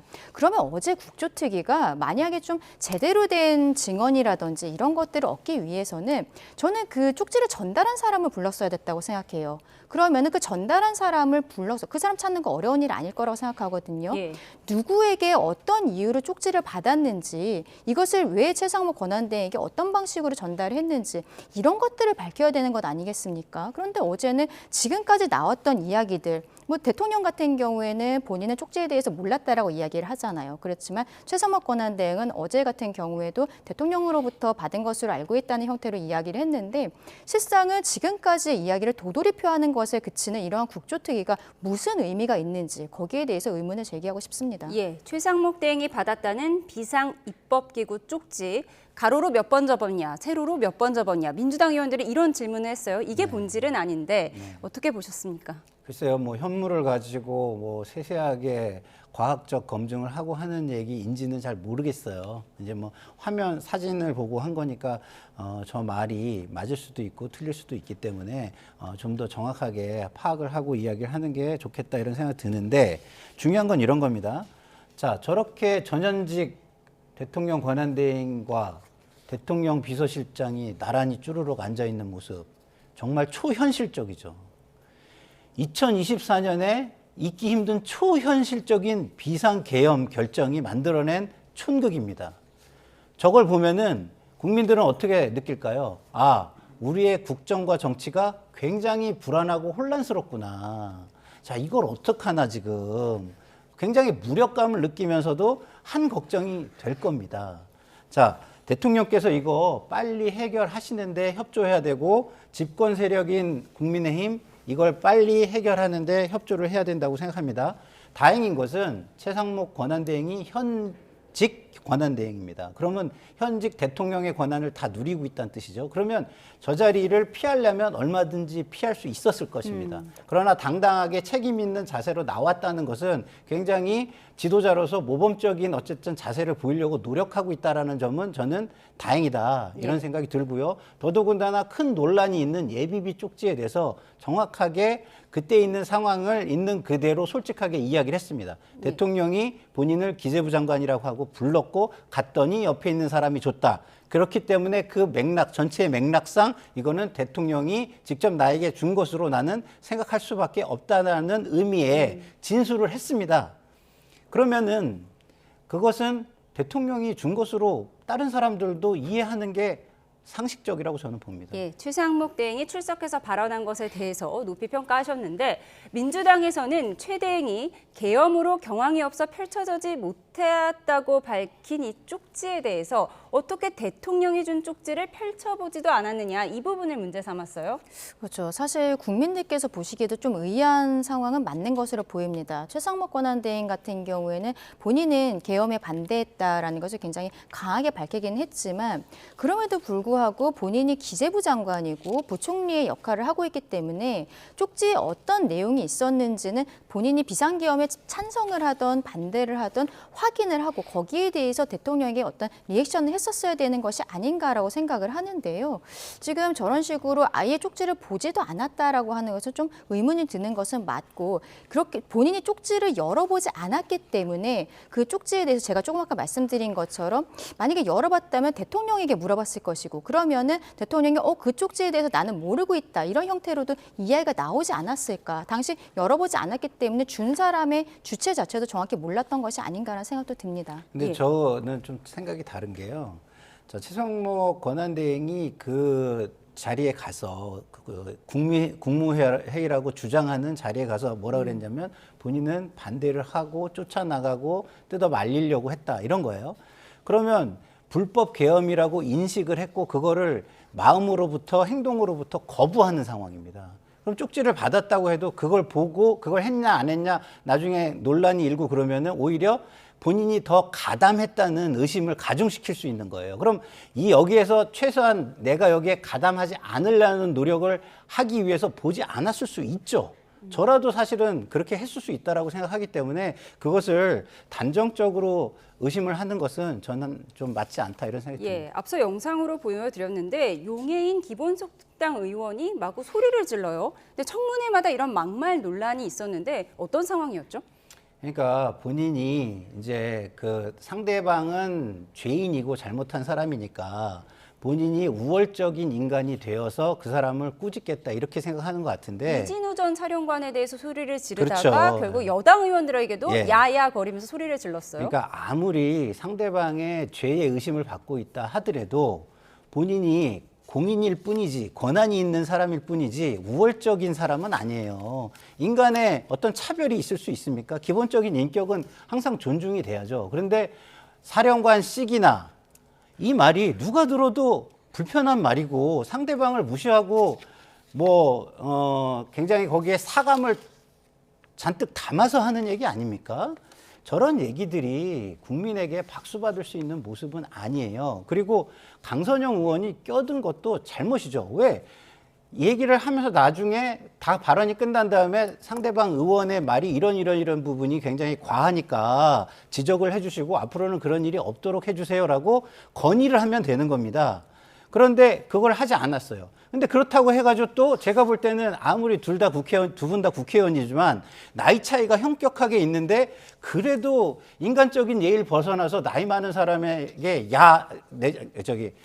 강선영 의원 그래서 거기서 그러니까 뭐라고 이런 식으로 싸우는 거는 두 분 다 국민들이 볼 때는 네. 굉장히 볼썽사나운 모습이다라는 생각이 들고 네, 대통령을 법 전문가라고 칭한 이진우 사령관에 대해서 비판을 하다가 벌어진 일이었던 것 그러니까요. 같습니다. 그래서 용해인 의원이 자신의 권한을 다하는 건 알겠지만 저 권한을 다하는 것이 본인에게 기본권을 뛰어넘는 우월적 지위를 주는 것은 아니다. 감정은 빼고 질의를 하는 게 좋겠다. 이런 조언을 드리고 싶네요. 예, 막말이 오간 상황에 대해서까지 짚어봤습니다. 우리는 다음 키워드로 가겠습니다. 네, 다음 키워드는 망하는 길입니다. 최근 이재명 대표 일극 체제를 문제 삼는 비명계 잠룡들의 목소리가 커지고 있죠. 이에 대해서 유시민 전 노무현 재단 이사장이 한 유튜브 채널에 나와서 지난 대선에서 패배한 책임을 이 대표에게 돌리는 건 망하는 길이라고 비판을 쏟아냈는데요. 그래픽 보여주시죠. 김동연 지사에게는 이 대표에게 붙어서 도지사가 된 사람이라면서 지금 이 대표의 사법 리스크를 운운하는 건 배은망덕한 것이라고 했고요. 김경수 전 경남도지사에게는 지도자 행세하지 말아라. 임종석 전 대통령실 비서실장에게는 다른 직업을 알아보는 게 좋겠다며 쓴소리를 이어갔습니다. 이에 대해서 당사자인 김경수 전 지사 이렇게 말했는데요. 듣고 오시죠. 이런 평가가 나온다던데 어떻습니까? 이 평가. 순한 맛에서 매운맛이다. 좀 문제 제기가 필요하겠다라고 해서 평소에 저답지 않게 글을 좀 세게 쓰긴 했습니다. 한번 나가고 나니까 그다음부터는 순하게 써도 계속 매운맛이라고 유시민 작가의 충고가 맞다고 생각합니다. 착한 이등 전략은 아까 말씀드렸던 대로 출마를 전제로 한 조언인데 제가 진짜로 캠프를 차리게 되면 그때 가서 조언을 구해야 되는 거 아닌가 싶습니다. 네, 비명계인 고민정 의원도 명비어천가를 비판하기만 하면 수박이라는 멸시와 조롱을 하는 현상이 끊이질 않는다고 말했는데요. 들어보시죠. 망하는 길로 가고 있는 민주당의 모습은 이미 오래전에 시작이 됐죠. 유시민 작가님께서 뭐 여러 가지 말들을 자유롭게 하실 수는 있지만 이렇게 대한민국이 증오와 혐오의 사회로 치닫고 있는 것에 대해서 이걸 막기 위한 어떠한 노력을 하셨는지 오히려 되묻고 싶은 겁니다. 네, 모두 민주당 인사라고 할 수 있는데 민주당의 망하는 길에 대해서 설명을 했어요. 어떻게 들으셨어요? 저는 이제 상대당 쪽에서 봤을 때 민주당이 어쨌든 이재명 대표의 일극 체제를 극복하려는 모습을 보이는 것 같다라고 생각을 하고요. 근데 그것이 가능해 보이지는 현재로서는 않습니다. 지금 뭐 각종 여론조사 같은 것을 봤을 때는 이재명 대표가 뭐 거의 유일하게 1등을 달리고 있고 그리고 그 이후에는 국민의힘 후보들이 한 4명 정도 이렇게 보통 나오고요. 그 이후에는 이제 뭐 민주당에서 삼김이라고 하시는 분들이 좀 나오고 있는데 이재명 대표의 일극 체제가 이재명 대표의 사법 리스크로 인해서 굉장히 모 아니면 도가 될 수도 있는 이런 상황들이지 않습니까? 근데 오히려 국민의힘 같은 경우에는 뭐 말하자면 김문수, 홍준표부터 왼쪽으로 봤을 때는 유승민, 한동훈, 가운데 오세훈이라든지 여러 사람들이 있다는 것이죠.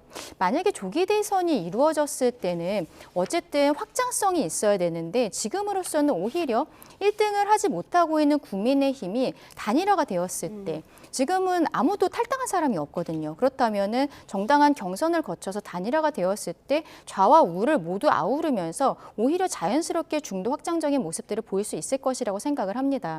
근데 지금 민주당 같은 경우에는 이재명 대표의 최근에 뭐 강한 우클릭 행보들 이런 것들이 있고 조국혁신당과의 관계가 지금 좀 요원해 보이는 부분들 그리고 내부에 있어서 이재명 대표의 사법 리스크가 있음에도 불구하고 작년에 워낙 이제 그 비명 행사들로서 많은 분들이 국회를 떠났기 때문에 지금으로서는 비명계가 어떤 구심점을 갖거나 이러기는 쉽지 않아 보이거든요. 그렇기 때문에 이재명 대표의 그 항소심이 2월 26일에 이제 결심이 되면 아마 3월 중순쯤에 선고가 날 것으로 보이는데 비명계가 결집을 하면서 목소리를 내는 것은 굉장히 더 강해질 것으로 보이고 그런데 그것이 과연 효과가 있을지는 좀 의문이다라고 말씀드리고 싶습니다. 유시민 이사장은 김경수 전 지사에게 착한 2등 전략을 짜야 한다 이렇게 조언을 하기도 했는데요. 김경수 전 지사 결국 민주당 복당이 된 거죠? 예, 그렇죠. 예. 근데 저는 유시민 작가의 말을 도대체 저는 이해할 수가 없어요. 왜냐하면 김동연 지사한테는 뭐 이재명 대표한테 붙어서 도지사가 됐다 이런 식으로 얘기를 하잖아요. 근데 지금 본인은 이재명 대표에 붙어서 많은 것을 누리려고 하는 거 아닌가. 예? 저렇게 함으로써 본인의 영향력 그리고 거기에 따라오는 어떤 부까지 저는 있을 거라고 보는데 그런 것들 누리려고 하는 거 아닌가 이런 생각이 듭니다. 자, 보십시오. 정치, 공당이 하는 것은요, 어느 개인을 위한 일을 하는 게 아니에요. 국민을 위해서 일을 하는 겁니다. 근데 국민을 위해서 당 활동을 하는 거에 있어서 공적인 의사결정에 대한 이야기, 다시 말해서 권력, 권한, 자원을 배분하거나 정책 결정을 하는, 의사결정을 하는 어떤 공적인 이야기들에 대한 비판, 그런 행위에 대한 비판은 다양하게 이루어질 수 있어야 되는 겁니다. 이재명 대표가 사적인 행위를 하는 데 있어서 그걸 갖다가 만약에 뭐라고 했다 그러면 그거는 도를 넘었다고 얘기할 수 있죠. 그렇지만 이재명 대표는 당 대표로서 한 행위에 대해서는 당연히 비판을 받을 수도 있고, 비판을 받으면 그걸 토론을 통해서 당내의 공식적인 의사결정 절차에서 의사를 결정하면 끝나는 거예요. 그 말하는 것 자체를 틀어막으려고 하는 건 안 되는 겁니다. 그러면은 지금 우리가 윤석열 대통령이나 이 정권에 입틀막이라는 표현을 쓰면서 비판했던 것은 도대체 무엇이 되는 겁니까? 그래서 저는 유시민 의원의 저런 행위는 윤석열 정권의 입틀막과 뭐가 다른지 본인을 한번 돌아봤으면 좋겠다 이런 생각이 듭니다. 유시민 전 이사장과 비명계의 설전까지 짚어봤습니다. 지금까지 강전의 국민의힘 대변인 김상일 정치평론가와 함께했습니다. 두 분 감사합니다.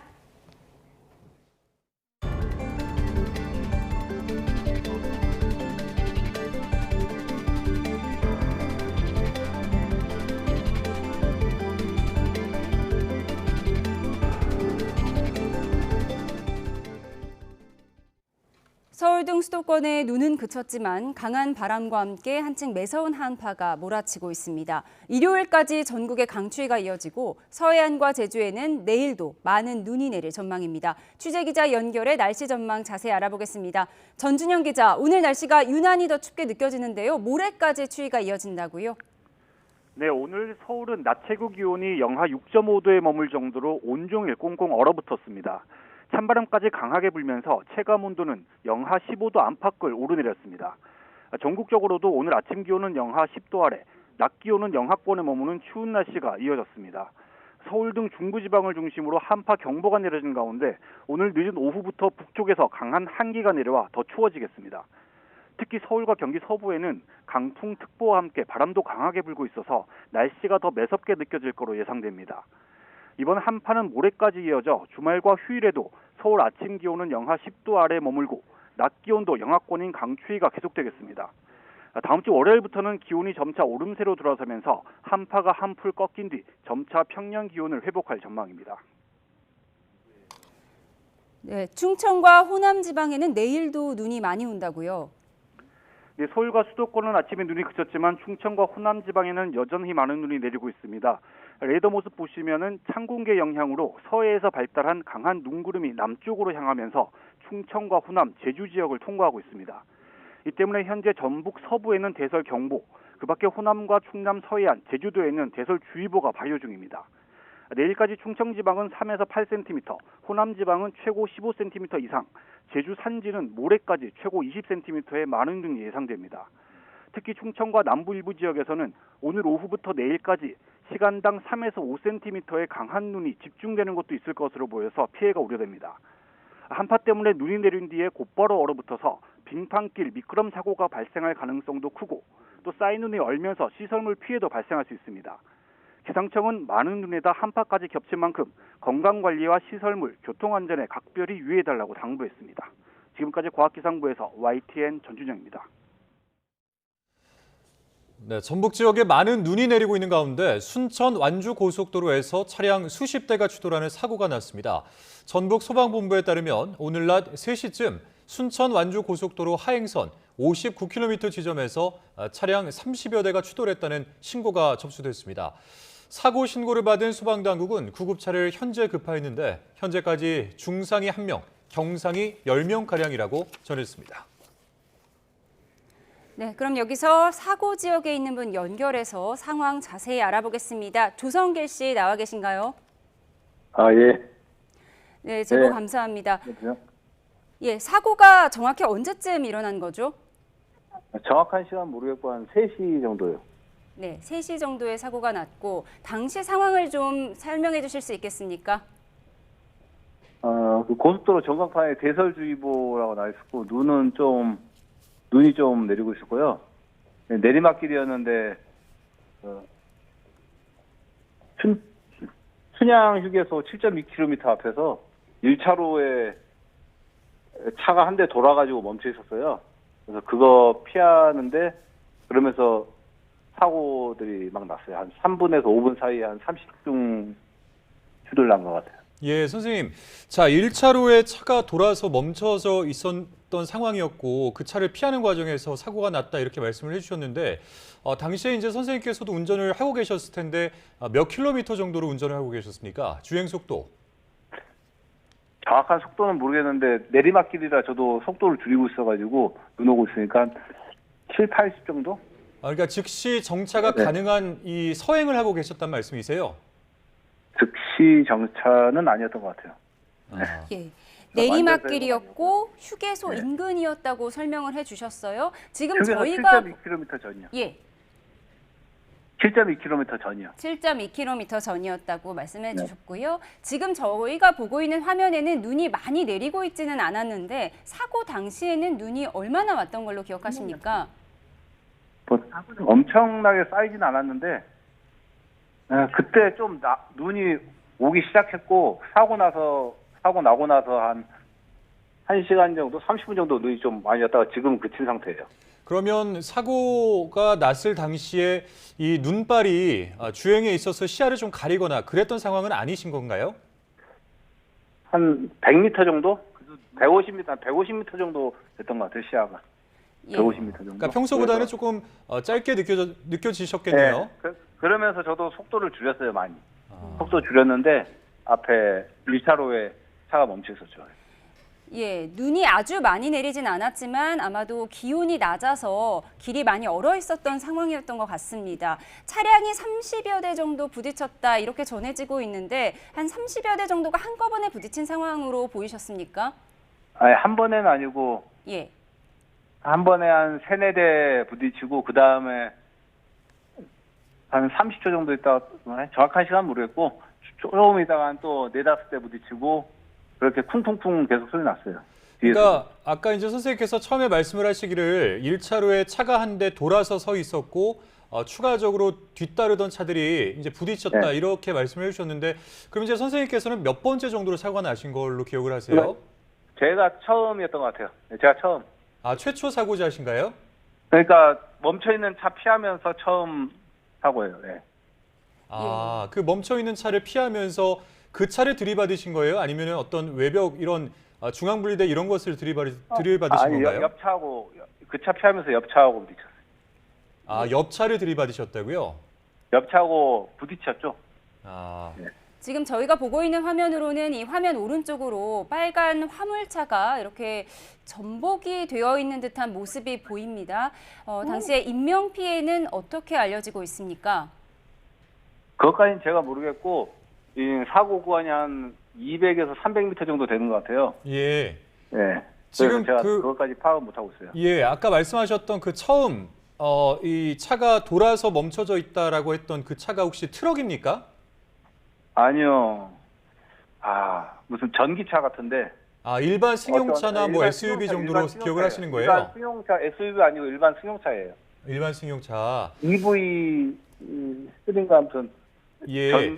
그러니까 저희가 지금 이제 CCTV 화면을 보면서 전화 연결을 하고 이제 설명을 드리고 있는데 저희가 보는 화면에는 굉장히 큰 규모의 화물차로 보이는 차가 좀 한데 이렇게 전도되어 있는 듯한 모습이 보여 있어서 한번 여쭤봤습니다. 그러니까 그런 차는 아니란 말씀이시죠? 네, 그냥 승용차가 돌아져 있어요, 처음에는. 네, 저희가 지금 이 시각 순천 완두선 남원 분기점의 모습을 실시간 화면으로 보여드리고 있는데 지금 차량이 거의 움직이지 못하고 있는 상황으로 보입니다. 사고가 난 지 2시간 정도 지났는데 계속 그 길에 갇혀 계시는 건가요? 네. 지금 차량의 움직임이 전혀 없고 지금 제설 작업과 사고 처리가 이루어지고는 있는 거죠? 네, 사고 처리는 이루어지고 있는 것 같아요. 제설 작업은 모르겠고요. 그러면 혹시 네, 말씀해 주시죠? 예. 예. 선생님, 이제 사고 차량을 목격을 했고 브레이크를 제동하는 과정에서 이게 바닥에 좀 이렇게 미끄럽구나, 혹은 블랙아이스를 좀 느끼실 만한 어떤 그런 그랬어요. 상황이 있으셨습니까? 그랬어요. 아, 그러셨습니까? 네. 예. 지금 내리막길이니까 2시간 더 정도 미끄러지면서 움직이지 못하고 있는 상황이라고 하셨는데, 혹시 지금 우회 도로로 갈 수 있는 방법은 없는 상황인가요? 그건 제가 모르겠어요. 예. 앞뒤 차 아까 말씀드렸듯이 한 300m 정도 구간, 300m 정도 구간이 사고로 나 있으니까요. 예.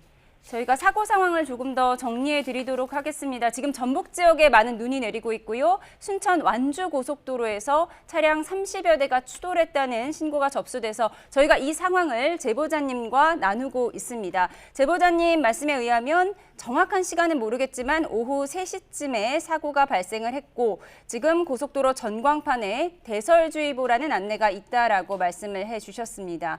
네, 내리막길 1차로에 차가 한 대 돌아서 멈춰서 있었고, 뒤따르던 차들이 그 차를 피하면서 사고가 연달아 발생했다고 말씀해 주셨습니다. 예.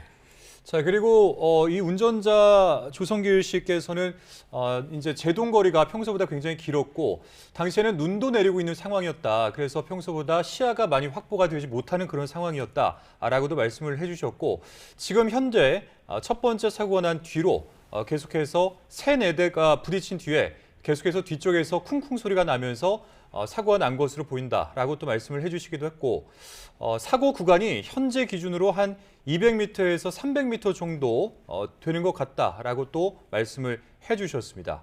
예, 지금 화면 오른쪽으로 순천 방향 차량이 거의 움직이지 못하는 모습을 보여드리고 있고요. 이 시각 순천 완주거 신계교의 모습까지 보여드렸습니다. 보시는 것처럼 오른쪽 순천 방향은 차량이 거의 움직이지 못하고 있는 상황입니다. 네, 이와 관련해 더 자세한 소식이 들어오면 다시 한번 전해드리도록 하겠습니다. 네, 제보자님 오늘 말씀 감사합니다. 네. 네, 오늘 전북 군산시의 한 교차로에서는 회사 통근버스와 화물 차량이 부딪히는 사고도 있었습니다. 이 사고로 버스에 타고 있던 12명 가운데 운전자를 제외한 모두가 경상을 입었는데, 탑승자 1명은 머리 부근을 다쳐 병원으로 옮겨졌습니다. 또 고창군 공읍면과 군산시 대야면에서는 각각 눈길 미끄럼 사고가 발생을 하기도 했습니다. 오늘 오전 11시 반쯤에는 경북 경주시 천북면 도로에서 1톤 화물차가 눈길에 미끄러져 가로수를 들이받고 논으로 추락했습니다. 50대 운전자가 심정지 상태로 구조돼 병원으로 옮겨졌지만 숨졌습니다. 경찰은 화물차가 중앙선을 넘어 반대차로에 가로수를 들이받은 것으로 보고 정확한 경위를 조사하고 있습니다. 오늘 새벽에 갑자기 울린 긴급 재난 문자에 깜짝 놀라신 분들 많으실 텐데요. 네, 충북 충주시에서는 규모 3.1의 지진이 발생을 했는데 다행히도 인명과 시설 피해는 없는 것으로 파악됐습니다. 이성우 기자입니다. 어두컴컴한 새벽, 농촌 시골길을 찍고 있던 CCTV 화면이 갑자기 흔들립니다. 같은 시간 다른 길을 찍고 있던 CCTV 화면도 떨립니다. 새벽 2시 35분쯤 충북 충주시 북서쪽 22km 지역 9km 깊이에서 규모 3.1의 지진이 발생했습니다. 지진이 발생한 충북 충주시의 최대 진도는 5로 평가됐는데 대부분 사람이 진동을 느끼고 잠이 든 사람이 깨어날 수도 있는 수준입니다. 충북 북부와 강원도, 경기도 일부에서도 지진을 느낄 수 있는 수준의 진도가 측정됐습니다. 지진이 발생한 충주시와 충북 소방본부에는 신고 30여 건이 접수됐지만 별다른 피해는 확인되지 않았습니다. 지진 관련 문의 유감 신고 건입니다. 다. 피해 신고는 없어요. 처음 기상청은 이동 속도가 빠른 지진파인 피파를 자동 분석한 결과를 바탕으로 지진의 규모를 4.2로 판단했지만 이후 상세 분석을 통해 규모를 낮췄습니다.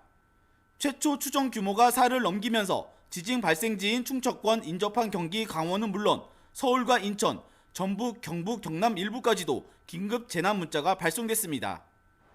행정안전부는 지진이 나자 긴급 조치 등을 위해 중앙재난안전대책본부 비상 1단계를 가동하고 지진 위기경보 경계 단계를 발령했습니다. 충청북도와 청주시도 지진 발생 현장 상황 파악과 안전 점검을 강화하고 피해가 확인되면 복구 지원에 나설 계획입니다.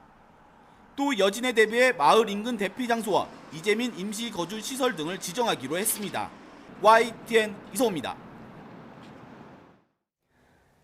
클론 출신 구준엽 씨가 타이완 배우인 아내 쉬쉬위안의 사망에 대한 마음을 밝혔습니다. 창자가 끊어질 듯 아프지만 아내가 제일 사랑하는 가족들을 지켜주겠다고 했습니다. 한상욱 기자입니다. 저의 천사가 하늘로 돌아갔다. 창자가 끊어질 듯한 아픔의 시간이다. 구준엽 씨가 SNS에 아내 쉬쉬위안의 사망에 대해 밝힌 마음입니다. 그러면서 악마 같은 사람들이 가족들과 자신의 사랑을 매도하고 보험과 비용에 대한 가짜 뉴스를 만들어 상처를 주고 있다며 아내가 편히 쉴 수 있도록 가만히 있을 수는 없는 거냐며 토로했습니다. 고인의 재산과 관련해서는 자신에 대한 권한은 장모에게 모두 드릴 생각이라고 썼습니다. 아이들의 권한은 나쁜 사람들이 손대지 못하도록 변호사를 통해 자녀들이 성인이 될 때까지 보호해주도록 법적인 조치를 하려 한다고 적었습니다. 구 씨는 아내와 함께한 시간은 세상 무엇과도 바꿀 수 없는 소중하고 값어치 있는 선물이었고 아내가 제일 사랑하는 가족들을 지켜주는 것이 마지막으로 자신이 할 일이라고 덧붙였습니다. 쉬쉬위안은 일본 여행 중 독감에 걸린 뒤 폐렴합병증으로 갑자기 숨졌습니다. 구준엽 씨와 쉬쉬위안은 1990년대 후반 교제한 뒤 헤어졌다가 20여 년 만에 다시 만나 2022년 결혼했습니다. 영화 같은 두 사람의 사랑 이야기가 안타까움을 더하고 있습니다. YTN 한상욱입니다.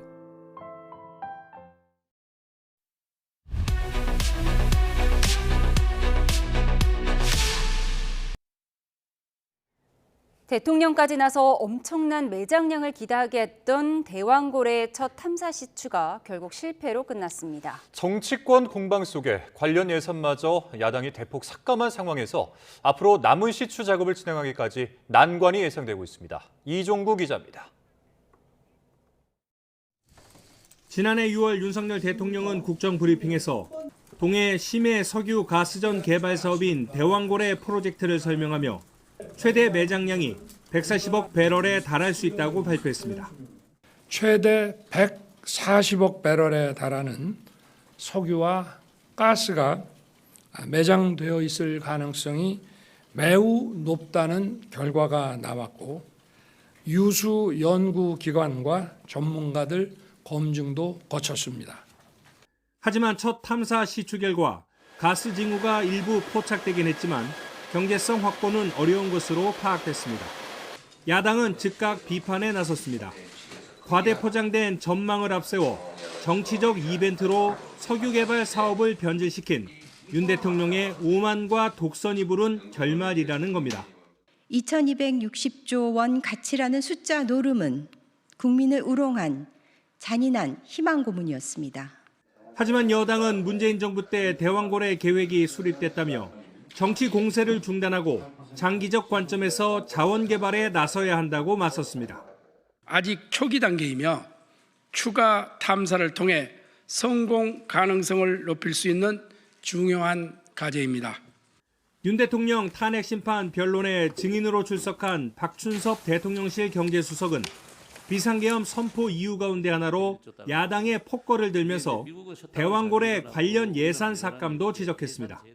야당이 단독 처리한 예산안에서 대왕고래 사업 예산은 98% 삭감됐죠? 네, 맞습니다. 유전 개발 이런 거는 기본적으로 뭐라 그러면 성공 가능성도 낮고 하기 때문에요. 그거를 중장기 계획을 수립하고 하기가 어려운 부분이 있고. 여권 고위 관계자는 대왕고래 7개 공구 가운데 하나를 첫 탐사 시추했을 뿐이라며 앞으로 나머지 공구에 대한 시추를 이어갈 방침이라고 말했습니다. 문제는 예산입니다. 지난해 말 야당이 관련 예산을 98% 삭감한 가운데 여당은 추가 경정 예산을 통해 다시 확보를 시도할 계획입니다. 이와 함께 대왕고래 계획을 바라보는 국민 여론도 향후 사업 추진에 영향을 미칠 것으로 보입니다. YTN 이종우입니다. 네, 대왕고래 프로젝트 지금부터는 정철진 경제평론가와 함께 자세히 살펴보도록 하겠습니다. 안녕하십니까? 네, 안녕하십니까? 네.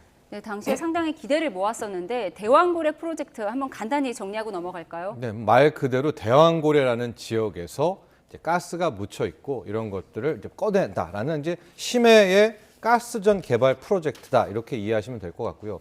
근데 앞에 단어인 대왕고래가 좀 걸리죠.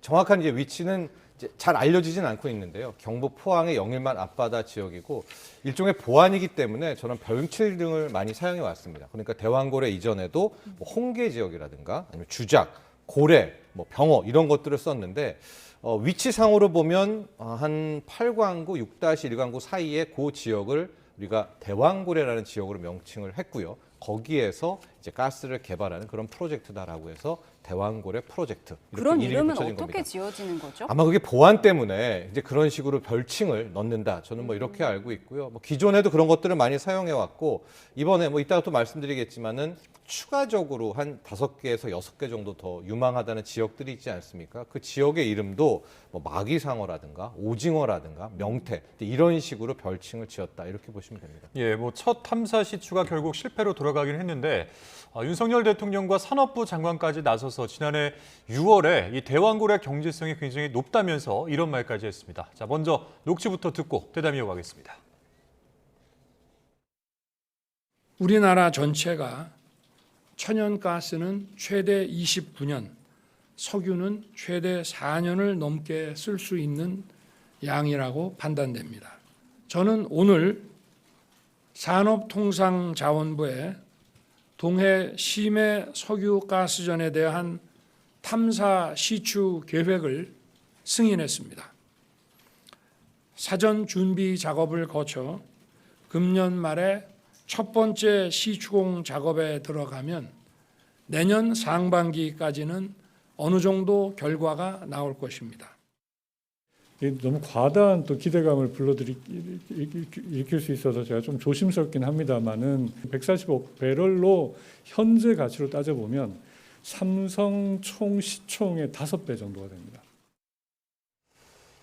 네. 뭐 산업부 장관의 마지막 이 멘트가 좀 이목을 끄는 것 같은데 네. 삼성전자 시총이 5배다. 뭐 당시 이 기준으로 환산을 한번 해보면 2,000조 안팎이 되는 거 아니겠습니까? 그렇습니다. 그러니까 이게 성공을 했다면 이제 드디어 우리나라도 산유국이 되는 것인가 뭐 이러면서 국민적인 관심을 불러일으켰는데 뭐 당시에는 주식 여파도 굉장했어요. 네. 방금 말씀하신 대로 이 지역에 묻혀 있는 것들을 가장 긍정적으로 봤을 때 최대 140억 배럴의 가스가 이제 개발될 수 있다라고 하고요. 이 천연가스 가격의 당시 시세로 봤을 때 만약에 그걸 다 개발할 수 있다면 2,000조가 넘는 그런 액수고요. 이후에 가스 가격이 지금 또 올랐거든요. 예. 꽤 50% 이상 올랐으니까 훨씬 더 그 양은 커질 수가 있다라고 생각해 보시면 되고 이제 당시에 2,000조 규모가였었습니다. 삼성전자가 뭐 400조, 500조 요 사이라고 보면은 뭐 진짜 300 뭐 버금가는 그런 액수였었고 이 브리핑 다음에 이제 가스 붙은 종목들, 특히 한국가스공사가 거의 뭐 좌장격 아니겠습니까? 주가가 거의 폭등을 했었던 그런 사안도 있었지만 이제 이후에 여러 가지 난관들 나오면서 이제 관련주들은 많이 하락을 했고 특히 오늘 같은 경우에 이제 시추 탐사가 1차적으로는 실패됐다라고 하면서 오늘 같은 경우에는 또 관련주들이 많이 하락하는 그런 모습도 보였습니다. 산유국의 꿈을 이룰 수 있을 것인가 국민들이 많은 기대를 가졌었는데 이 지난해 말에 시추 작업이 시작이 된 거잖아요. 네. 시추 작업을 어떻게 하는 건가요? 자, 이번에 시추는 말이 시추고요. 약간 구별해 볼 게 탐사 시추입니다. 그러니까 이번에 뭘 끄집어내는 것이 아니라 경제성이 있는지 없는지를 파악해 보려고 들어가는 탐사용 시추다 이렇게 보시면 되겠고요. 자, 지금 12월 20일 날 시추를 했습니다. 즉 12월 3일에는 아마 뭐 계엄 이런 이슈도 있었지만 이 12월 20일에 탐사 시추는 약속이 다 돼 있었기 때문에 이제 강행을 하고 이제 시작이 됐었는데 위치는 동해 8광구에서 6-1광구로 이제 우리가 알고 있는 그 대왕고래 지역을 뚫게 되는 거고 이제 크게 보면 이제 전체적으로 우리가 액트지오라는 곳은 크게 재개발 사업으로 하면 이제 한 시행사격입니다. 여기에서 조율을 했었고 실제 시추선 웨스트 카펠라우를 불러들였었고요. 여기에서 뚫게 되는 이 드릴 작업은 시드릴사라는 노르웨이 기업이 뚫었습니다. 그런 다음에 이제 뚫은 것이고 그 외에 뚫고 나서 우리가 1차 그 시추 탐사라는 그 가스가 경제성이 있냐 없냐를 판단하는 기업이 또 있는데 그 기업은 슐렌버거사라는 곳.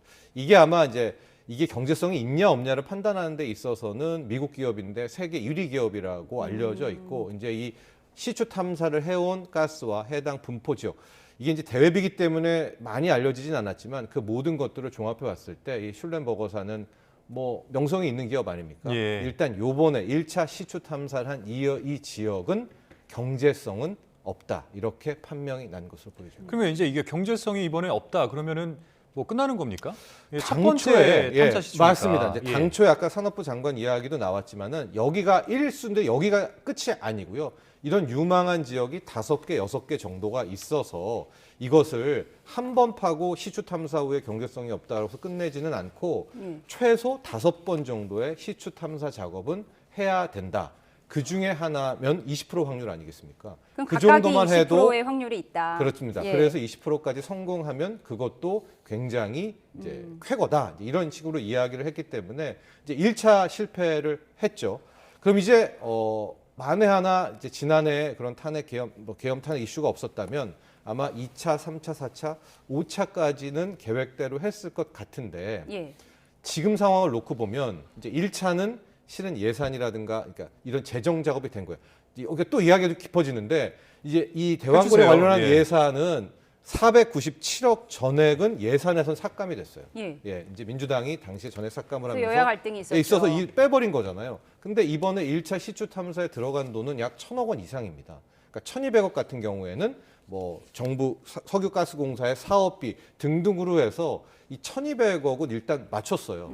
근데 이제 2차를 뚫은다고 3차를 뚫은다라고 하면 거의 최소 1,000억씩이니까 앞으로 4,000억에서 5,000억의 돈은 더 들어가야 되기 때문에 이제 정부 예산은 안 되죠 하고 컨트롤 타워도 없죠. 그래서 현재 당국의 입장은 해외 메이저 투자 자본과 함께 2차 이후부터는 이제 개발을 하겠다는 이야기가 나오게 된 겁니다. 네, 성공 가능성이 20% 전후다라고 말씀을 하셨는데 어쨌든 여러 가지 지금 5개에서 6개가 남았다고 하셨잖아요. 네, 5개 정도. 그런데 어쨌든 대왕고래 그 부분이 가장 가능성이 높아서 첫 시추를 한 것 아닙니까? 네.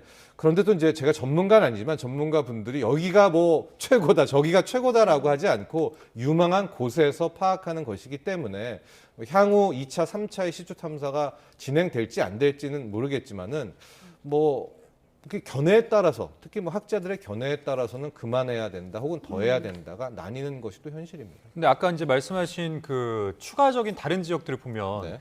지금 이제 거론되고 있는 곳 중에 하나가 마귀, 상어 네. 이 지역인 것 같아요. 네. 여기에는 이 경제성이 얼마나 있는 것으로 평가할 수 있을까요? 그러니까 이제 이것도 액트지오가 떠나면서 이야기를 한 것이고요. 이 마기상어 이야기 나오면서 그날 하루 또 가스 관련주들이 좀 급등하고 그렇게 했었는데 지역은 역시 뭐 그림이 있으면 좋겠지만은 영일만 앞바다, 홍일만 앞바다에 그 울릉분지 있는 지역에 아마 6강구, 8강구 이 지역 어디에서의 한 곳일 것 같습니다. 그런데 여기 역시도 그러니까 액트지오도 하나의 안을 제안하고 떠난 거지 이거를 또 뭐 확신을 한다거나 보장을 하는 것은 아니거든요. 그래서 일단은 뭐 액트지오는 갔고요. 그렇기 때문에 그럼 마기상어를 2차 지역으로 팔지 아니면 기존에 5개 있던 거를 또 팔지 이런 것들을 누가 의사결정을 내려야 되는데 현재로서는 그 의사결정을 내리기도 힘든 상황일 뿐더러 의사결정을 내리려면 돈이라든가 이런 게 충족이 돼야 되는 거 아니겠습니까? 예. 앞서도 말한 것처럼 이게 하나 팔 때마다 1,200억, 뭐 1,000억 단위라고 하면 기본적으로 성금은 100억 이상은 줘야 되는데 그런 이제 앞으로 비용 문제도 있기 때문에 상당수 좀 정체될 사업 동력이 약화될 가능성은 있다. 이렇게 예, 보여지는 결국 거죠. 사업 동력이라는 것이 비용과 예산 문제가 될 텐데 1차 시추 실패를 두고 정치권 해석도 엇갈리고 있습니다. 듣고 와서 대담 이어가겠습니다. 석유 시추는 어느 정부나 꾸준하게 공사 차원에서 하던 것이고 이 구체적으로 탐사봉을 꽂아보고 나서 결과가 좋게 나왔을 때 장관 이상급에서 국민들에게 보고하는 것인데 이례적으로 처음부터 윤석열 대통령이 이 건을 정치적인 건으로 만든 장본인이죠. 대왕고래 심해가스전 시추 개발은 문재인 정부 때부터 계획을 수립하고 시추에 나서게 되었습니다. 시추 탐사 결과를 사기극이니 뭐니 하는 정치적 공격은 자제하시고 정부도 용기를 잃지 않고 나머지 동해 심해 유증구 6개소에 대해서 시추 탐사 개발 계획을 실행을 해서 국민들께 희망을 선사해 주시기를 바랍니다. 네, 뭐 양쪽의 주장을 지금 듣고 오셨는데 평론가님 듣기에는 어떠십니까? 저는 이게 정치적 문제는 아니라고 생각이 되거든요. 예. 하고 지금 이야기한 저분들도 전문가는 아니고요. 뭐 저 역시도 여기에 대한 전문가는 아니기 때문에 그러나 앞으로 원자재 슈퍼사이클이라든가 뭐 원자재에 대한 이 중요도는 굉장히 높죠. 특히 미중 무역 전쟁에 있어서 중국이라든가 기타의 브릭스 쪽은 또 원자재 무기화의 가능성이 높으니까요. 그래서 뭐 제가 생각하는 한은 민주당 쪽 여야에서 각각의 전문가들을 뭐 3명에서 5명씩 추출한 다음에 어쨌든 이게 멈추는 거 아니겠습니까? 사업 자체는 비용 때문에라도 한번 치열하게 좀 다시 한번 여기서 점검하는 그런 과정을 거쳐서 국민분들의 의견도 지금 함께 나뉘고 있는 것 같아요. 뭐 이제 정치적인 또 성향 여러 가지에 따라서 우리 가야 된다. 아니면 이건 뭐 사기다 이렇게 나뉘고 있으니까 조금 더 전문가들의 영역으로 가서 이제 그분들의 어떤 제대로 된 검토, 그분들의 학술적인 것들을 국민들에게 좀 솔직하게 알려주는 것이 정치인들이 뭐 이렇게 하는 것은 저는 큰 의미는 없다고 봅니다. 네. 예, 앞으로 동해 심해가스전 프로젝트 어떻게 될지 참 궁금한데 가스 매장 추정지 이름을 한번 보여주시죠. 저희가 이걸 보면서 얘기를 좀 더 나눠보겠습니다. 네, 앞서 기밀사항이 있기 때문에 네. 이름을 이렇게 짓는 것이다라고 추정된다라고 얘기하셨는데 앞으로 프로젝트가 어떻게 될지 좀 이름을 보면서 짚어볼까요? 근데 이미 저 홍계라든가요, 뭐 그냥 기존에 고래라고 또 있었거든요. 주작이란 것도 있었는데 이제 저 지역은 한번 시도를 했던 그런 곳들입니다. 그런데 앞서도 얘기했지만 보안 문제가 있죠. 저기가 어디다라고 하니까 저렇게 이제 뭉텅뜨려서 아마 이야기를 하는 것이고 저 와중에 대왕고래라는 곳이 새롭게 나오면서 이제 대왕고래를 붙였고 추가적으로 남아 있는 것이 맥트지오가 얘기했던 마기상어라는 지역도 있고요. 영태라는 지역도 있고 오징어 지역도 있고 다 그 근방일 겁니다. 그러니까 우리가 1광구, 2광구, 3광구 이렇게 얘기를 하잖아요. 근데 1광구는 대왕고래, 2광구는 마기상어 이런 개념은 아니라는 거죠. 그 위치로 봐야 되겠습니다. 네, 그런 건 모두가 또 기밀사항이 섞여 있다라고 말씀을 해주셨습니다. 네, 자 여기까지 듣도록 하겠습니다. 지금까지 정철진 경제평론가였습니다. 고맙습니다. 고맙습니다.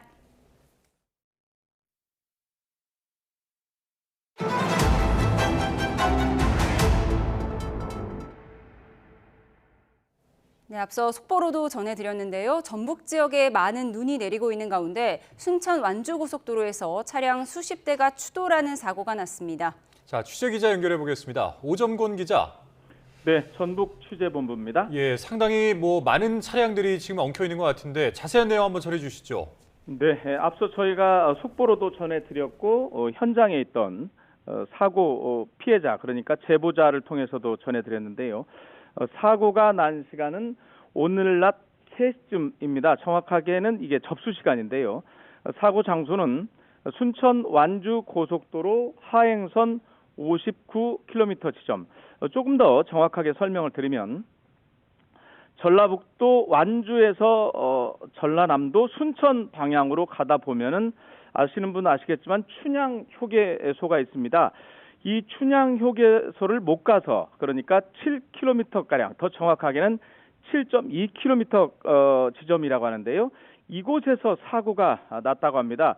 애초에 소방당국은 차량 20여 대가 부딪혔다 이렇게 저희 언론에 전했는데요. 그 뒤에는 더 많이 부딪혔다, 30여 대가량이다라고 다시 수정을 하기도 했습니다.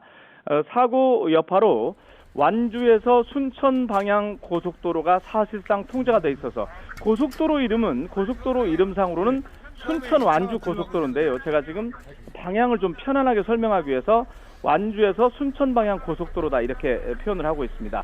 이쪽 방향이 지금 사실상 통제가 돼 있어서요. 현장 접근이 어렵습니다. 그리고 소방당국 그리고 구조당국에 따르면 아직 정확하게 사고 규모도 제대로 아직까지 파악이 안 되고 있는데요. 다만 소방당국에 따르면 30여 대가 엉킨 것 같다는 게 지금 현재 상황입니다.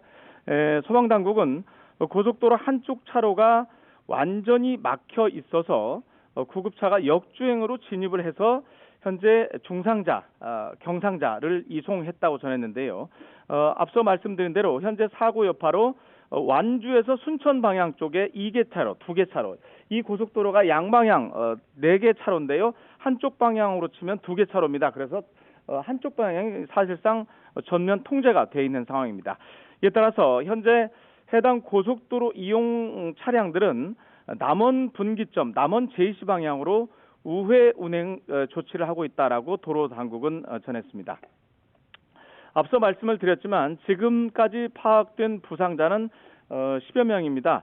60대 여성 1명이 의식 저하 증상을 호소해서 중상으로 분류가 됐고요. 병원으로 이송이 됐습니다. 그리고 16명가량이 경상을 입었다고 소방당국은 전했는데요. 앞서 YTN의 이번 사고를 맨 처음에 제보해 주신 운전자에 따르면 1차로를 달리던 차량이 미끄러지면서 뒤따르던 차량들이 잇따라 부딪힌 것 같다. 이렇게 파악을 했고요. 애초 YTN 제보자는 50대가량, 50중 추돌이라고 얘기를 했는데 지금 현재까지 파악된 바로는 30여 대가 엉킨 것으로 지금 전해지고 있습니다. 일단 그 제보자의 제보 내용을 일단 먼저 들어보겠습니다. 그러니까 저희 앞차가 1차선에서 미끄러졌는지 차가 돌아가지고 멈춰 있었고요. 예. 그리고 제 차가 그 차 피하다가 네. 사고 나고 그 옆차가 제 차 뒤에서 받고 예. 그리고 그다음에 제 옆에 있던 차도 앞에 한 50m 정도 가서 멈추고 그다음에 쭈루룩. 네, 말씀 들으신 대로 들어보면 제보자의 차량은 아마도 추정을 해보면 사고 전체적으로 봤을 때 두 번째 차량이었던 것 같은데요. 1차로를 달리던 차량이 어떤 이유인지 아마 눈길에 미끄러진 것으로 추정이 되는데 차량이 멈춰져 있었고 그 차를 피하려다가 사고가 났고 그 뒤로 차량이 수십 대가 계속 3분, 길게는 5분 정도 계속해서 부딪히는 소리가 났다. 이런 얘기를 하고 있는데요. 사고 수습이 지금 사고 발생한 지 지금 한 2시간 반가량 지났기 때문에 사고 수습이 이루어지면 몇 대가 추돌한 사고인지 더 정확하게 알 수 있을 것 같습니다. 아시다시피 사고 지점에는 영상을 보시면 아시겠지만 눈이 계속 내렸고요. 내리고 있었습니다. 어젯밤 그리고 오늘 낮에 눈이 많이 왔습니다. 이곳뿐만 아니라 전라북도 지역 곳곳 그리고 전국 곳곳이 어젯밤과 오늘 많은 눈이 내렸기 때문에 현재 도로가 아주 많이 미끄럽습니다.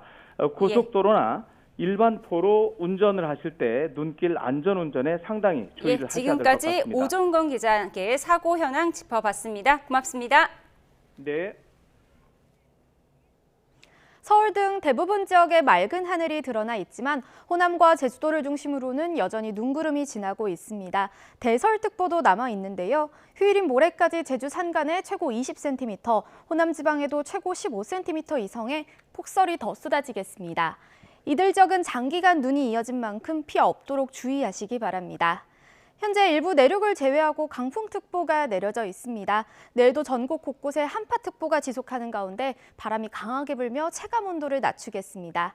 내일 서울 아침 기온은 영하 13도로 올겨울 최저기온을 경신하겠고요. 그 밖의 지역은 춘천 영하 16도, 청주 영하 11도까지 뚝 떨어지겠습니다. 한낮에는 서울 영하 3도, 광주 0도, 대구 1도에 그치겠습니다. 날씨였습니다. 이상으로 금요일 뉴스 마치겠습니다. 함께해 주신 여러분 고맙습니다.